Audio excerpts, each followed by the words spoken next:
The choice between renting and owning is one of the great dilemmas for Americans, and it's even harder these days as interest rates rise, inventory remains low, and rents are skyrocketing. Finding a home is a huge commitment, so how do you know what's best for you? We'll tell you all the pros and cons.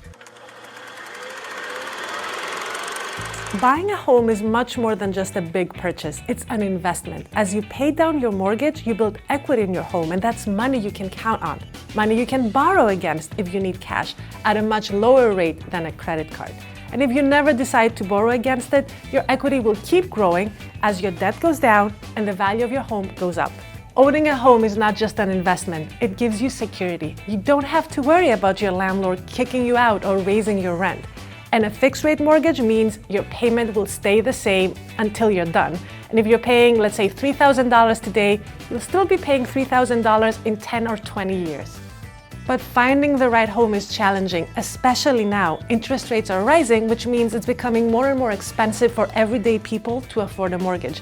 And even if you do afford it, inventory is low, which means it's hard to find the right house and there's a lot of competition for it. And these days, people should expect to pay much more of their income for their mortgage, which, if you're not careful, could destroy your finances. So hopeful homeowners continue to rent for longer, but at what cost?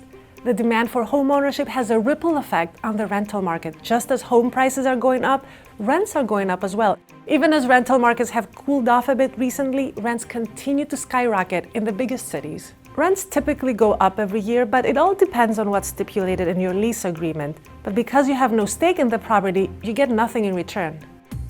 Even with a fixed-rate mortgage, owners are responsible for repairs and maintenance and fluctuating property taxes. For renters, all of that is covered by the landlord. So if the roof is leaking or a pipe bursts, you're not on the hook.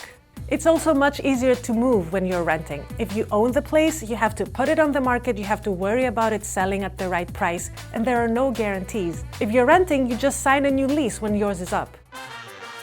When it comes to renting versus owning, there's no universal right answer. It all comes down to the specifics of your situation. As always, it's better to talk to a financial advisor to figure out the best move for you. And if you want more content like this from MarketWatch and the Explainomics playlist, make sure to subscribe and keep checking back for new videos, and we'll see you next time.